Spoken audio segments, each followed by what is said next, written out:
গ্রীষ্ম বর্ষা বিনীতি ভরসা। হ্যাঁ, বিনীত শপিং সিটি। নমস্কার, আপনারা দেখছেন হুগলি আপডেট। আপনাদের সঙ্গে আমি উষা। আসছি খবরে। চন্দননগরে কিশোরের অস্বাভাবিক মৃত্যু ঘিরে চাঞ্চল্য। চন্দননগরে বছর 13 কিশোরের অস্বাভাবিক মৃত্যু।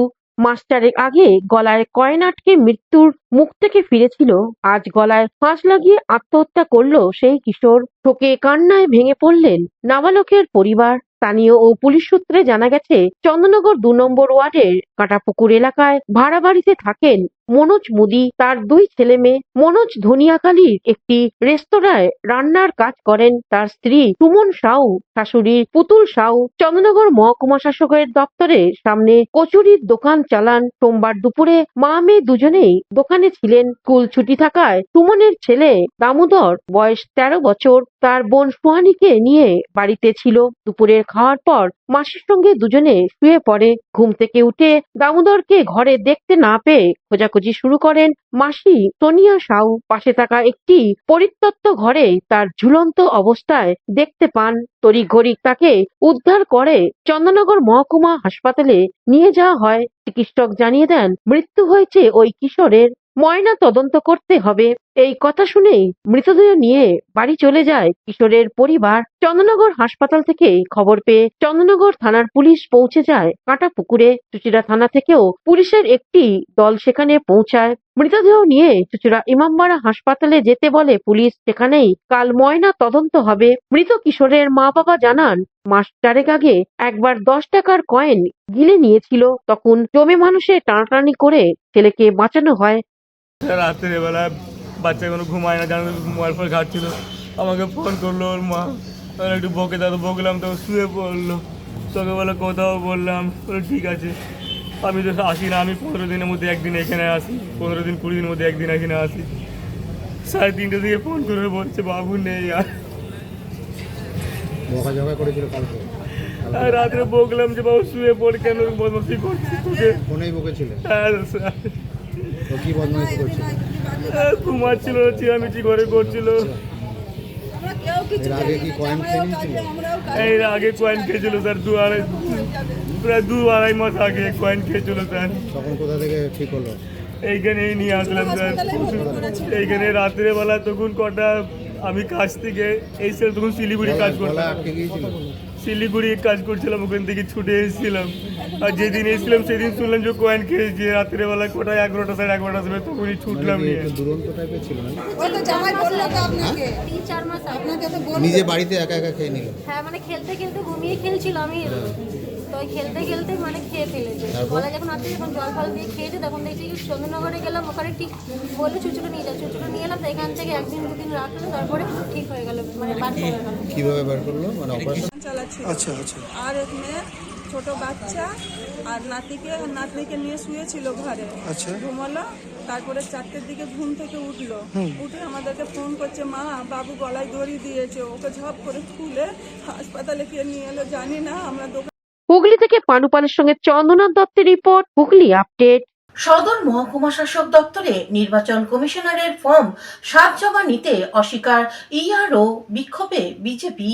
আজ চুঁচুড়ায় সদর মহকুমা শাসক দপ্তরে ফর্ম 7 জমা দিতে এসেছিলেন সাধারণ মানুষ। তার ফলে অবৈধ ভোটার চিহ্নিত করা যাবে। চুঁচুড়া বিধানসভার নাগরিকরা ইআরও কাছে আসবেন, কিন্তু ফর্ম 7 নিতে অস্বীকার করেন ইআরও। খবর যায় বিজেপির দপ্তরে। সঙ্গে সঙ্গে এসডিও অফিসে আসেন বিজেপির জেলা সভাপতি গৌতম চ্যাটার্জি, রাজ্য সম্পাদক দীপাঞ্জন গুহ, সুরেশ সাউ সহ কর্মী সমর্থকরা। বিক্ষোভ দেখাতে শুরু করেন বিজেপির কর্মীরা। এই প্রসঙ্গে বিজেপির পক্ষ থেকে দীপাঞ্জন গুহ এক সাক্ষাৎকারে জানান, ফর্ম এসছে বিএলএ 1 বিএলএ 2 যখন টিভিতে পেয়ে তারা ফর্ম 7 নিয়ে এসছে।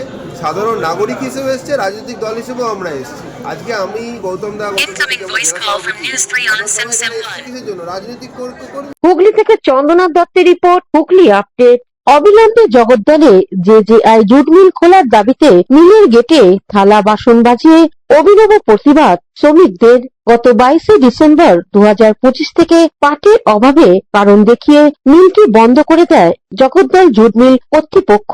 তারপর থেকে এখনো পর্যন্ত বন্ধ রয়েছে এই মিলটি। অবিলম্বে এই জুট মিলটি খুলতে হবে, তা না হলে তারা খাবে কি, এই দাবি তোলা হয়েছে। আমার মিল বন্ধ করে দিয়েছে 22 তারিখ से। আমরা লোক একটা জুট বাহানা নিয়ে মিলটা বন্ধ করে দিয়েছে। আমরা লোক আজকে থালি নিয়ে নেমে গেছি রোডে, থালা নিয়ে নেমে গেছি। আমরা খাবো কি? আমার বাল বাচ্চা উপবাস আছে, আমার ছেলে জুনিয়র অপডেশন হচ্ছে না, ম্যানেজমেন্ট চুপ করে বসে আছে, আপনার রাজ্য সরকার কিছু বলছে না। আমরা লোক সব তো মজা নিচ্ছে, আমরা লোক মজদুর মরে যাচ্ছি। বিধায়ক কি বলবে আর তারপরে সংসদ কি বলবে? সবাই তো বসে আছে, সবাই মজা নিচ্ছে, আমরা মজদুর খেতে পাচ্ছি না, এরকম মরে যাচ্ছি। কি করব আর, আমাদের হাতে কোনো পয়সা নেই, থালায় কোনো রুটি নেই, কোনো দুমুঠি ভাত তো নেই যে খাবে। শ্রমিকদের অবস্থা খুবই খারাপ। এই জানুয়ারি মাস এখন 12 তারিখ আজকে হয়ে গেল, আমাদের 22 তারিখ থেকে আমাদের নোটিশ ঝুলানো হয়েছে মিলটা বন্ধ। পাশে ইংলো ইন্ডিয়া 22 ডিসেম্বর 2025 থেকে পাশে আমাদের ইংলো ইন্ডিয়া জুট মিল 5 ঘন্টা করে চালু করেছে। আমাদের প্রথমেই আমাদের সব থেকে আগে আমাদের জেজেআই জুট মিল জগদ্দল জুট মিল বন্ধ হয়েছে, এখনো কোনো নোটিশ দিচ্ছে না কবে খুলবে। শ্রমিকরা আমরা সবাই হয়রান, আমরা খাবো কি? যদি টাকা না, মিল যদি না চলে, টাকা না, আমাদের জানেন তো এখানে তো কোনো আমাদের অন্য কিছু নেই। আমরা যা কাজ করি, যে টাকাটা আনি সেটাই দিয়ে আমরা খাই, সেটাই দিয়ে আমাদের বাচ্চা ছেলেমেয়েরা পড়াশোনা করে, সেটাই দিয়ে আমাদের বাড়িতে যদি কোনো অসুস্থ মানুষ থাকে তার ট্রিটমেন্ট করি। কিন্তু এখন সমস্যা হচ্ছে মিল কবে খুলবে এটাই আমরা জানি না। প্লাকার্ড লাগিয়ে ঝোলানো হয়েছে, আপনাদের সব শ্রমিকরা ঝুলিয়েছে যে মিল বন্ধ, খাবো কি? ঠিকই তো, আমরা একটাই বলছি, একটা আপনাদের চ্যানেলের মাধ্যমে আমরা এখানে রাজ্য সরকারকে আমরা দৃষ্টি আকর্ষণ করতে চাইছি জেজেআই জুট মিল নিয়ে। Bureau report, Hooghly update. কলকাতায় বাংলার পক্ষ সভায় জনজুয়ার সাধারণ মানুষের। কলকাতার রানী রাসমণি রোডে বাংলার পক্ষের সভায় জনজোয়ারের চেহারা দেখা গেছে। রাজ্যের বিভিন্ন স্থানে ও স্তরে বহু নেতাকর্মী সমর্থক রাজ্যের বিধানসভা নির্বাচনের প্রেক্ষাপটে বাংলার পক্ষের সভায় বক্তব্য রাখেন ও উপস্থিত ছিলেন পর্যায়ক্রমে তারা তাদের সুদীর্ঘ লড়াই সংগ্রামের খতিয়ান তুলে ধরেন। রাজ্যের 22টি জেলার বিভিন্ন ধরনের এলাকাগত সমস্যা তুলে ধরেন। এলাকার ঐতিহ্য, সংস্কৃতি, বৈচিত্র্য, কৃষ্টি, কালচার দলের নেতৃত্বদের দৃষ্টি আকর্ষণ করেন। দীর্ঘ সময় ধরে সভা চলতে থাকে। বক্তব্য রাখেন কেন্দ্রীয়, রাজ্য, জেলা ও শাখা সংগঠনের পক্ষ থেকে ডক্টর গর্গ চট্টোপাধ্যায়, কৌশিক মাইতি, অরিন্দম চট্টোপাধ্যায়, দেবাশিস মজুমদার, সৌম্য বেরা, অচিন্ত রায়, আজিম শেখ, নুরুল হাসান, অরিন্দম চন্দ্র, ডক্টর আব্দুল সাহিব, প্রীতি মিত্র, অভিজিৎ দে সহ আরো অনেকে। বাংলার বাঙালি স্বার্থ রক্ষায় সরকারি বঞ্চনা, লাঞ্ছনা, বাংলা বাঙালির পক্ষে লড়াই সংগ্রাম আরো জোরদার করতে আহ্বান জানানো হয়। বাঙালি হওয়ার জন্য তারা মার খাচ্ছে, হয়তো অনেকে মারাই গেছে, হয়তো কেন মারাই গেছে। আমরা প্রতিদিন সংবাদ মাধ্যমে সেগুলো দেখি, কিন্তু যেগুলো দেখি তার সবটুকু আমরা দেখি না, কারণ আরো বেশি দেখানো উচিত, দেখানো হয় না। কৌশিক ঘোষের রিপোর্ট, হুগলি আপডেট। এখন নিয়ে নেব বিজ্ঞাপন বিরতি। বিরতির পর ফিরে আসছি খবরে।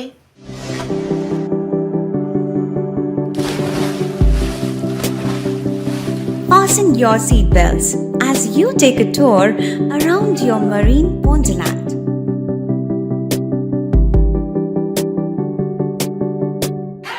Spend a day at Aqua Marina and enjoy an array of water slides that give you butterflies in your tummy.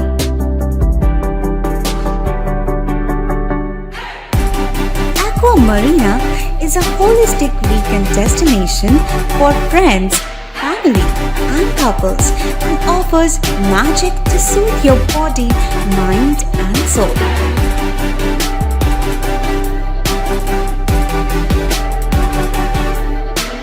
Aqua Marina, your customized magician. Welcome aboard and see the magic unfold. শীত গ্রীষ্ম বর্ষা পিনিতি ভরসা। হ্যাঁ, পিনিত Shopping city. যে কোনো মরশুমের readymade জামা কাপড় পাওয়া যায় একই ছাদের তলায়। ছোট থেকে বড়, পুরুষ মহিলা ও শিশুদের একমাত্র নির্ভরযোগ্য প্রতিষ্ঠান। শীতকালীন যে কোনো শাড়ি, জিন্স, টপ, কুর্তি, চুড়িদার, পাঞ্জাবি মানেই পিনিত শপিং সিটি। আখন বাজার, চুঁচুড়া, Hooghly. Amala Nursing Home. Enjoy a weekend at Vedam, the paradise of peace. A home away from home.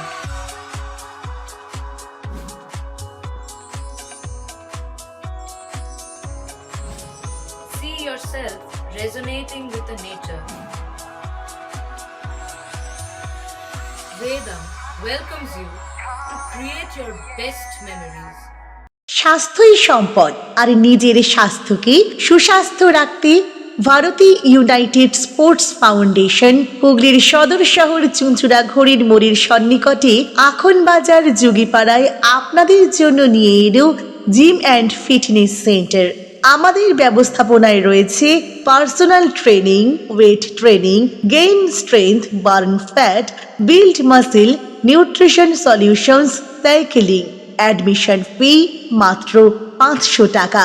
জিমের সময় সকাল 6টা থেকে দুপুর 12টা এবং সন্ধে 5টা থেকে রাত্রি 10টা পর্যন্ত। আজই চলে আসুন জিম অ্যান্ড ফিটনেস সেন্টারে।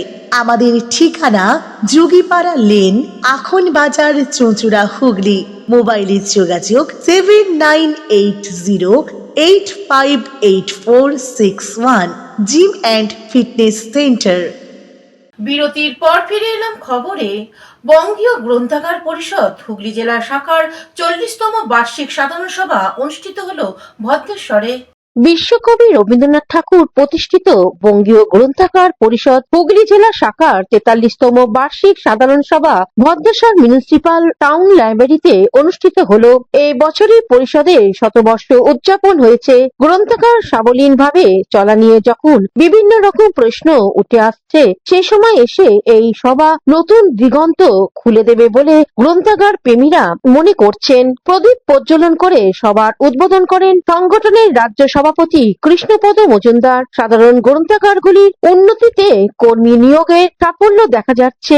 সবাই সরকারি অনুদান বৃদ্ধি ও শূন্য পদে কর্মী নিয়োগ করে গ্রন্থাগারগুলিতে গতি আনার দাবি জানানো হয়েছে। উপস্থিত ছিলেন তাপস চক্রবর্তী, সোমনাথ ব্যানার্জি, গ্রন্থাগারের সম্পাদক সহ বিশিষ্ট জনেরা। মুদ্রিত গ্রন্থের সমান তালে তাল মিলিয়ে আমাদের এই টেকনোলজির অ্যাপ্লিকেশন অর্থাৎ টেকনিক্যাল বই চলে আসবে আমাদের, যেমন জার্নাল, বই সবই আসবে। এখনই এসে গেছে, আরো করে আসবে এবং তার ব্যবহার বাড়বে। ছাত্রছাত্রী, ছেলে মেয়েরা, তখন যারা পাঠক আসবে তারাও ব্যবহার করবে, আজও যেমন করছে। আজ 11ই জানুয়ারি 2026 ভদ্রেশ্বর মিউনিসিপ্যালিটি টাউন লাইব্রেরি ভবনে বঙ্গীয় গ্রন্থাগার পরিষদের 43তম বার্ষিক সাধারণ সভা অনুষ্ঠিত হচ্ছে। এই সভায় উদ্বোধক হিসেবে উপস্থিত ছিলেন বঙ্গীয় গ্রন্থাগার পরিষদের সভাপতি অধ্যাপক মাননীয় শ্রী কৃষ্ণপদ মজুমদার মহাশয়। প্রদীপ প্রজ্বলনের মাধ্যমে এবং উদ্বোধনী সঙ্গীতের মাধ্যমে এবং আমাদের জেলার অগণিত মানুষের উপস্থিতিতে বঙ্গীয় গ্রন্থাগার পরিষদের আজকে 43তম বার্ষিক সাধারণ সভা অনুষ্ঠিত হচ্ছে।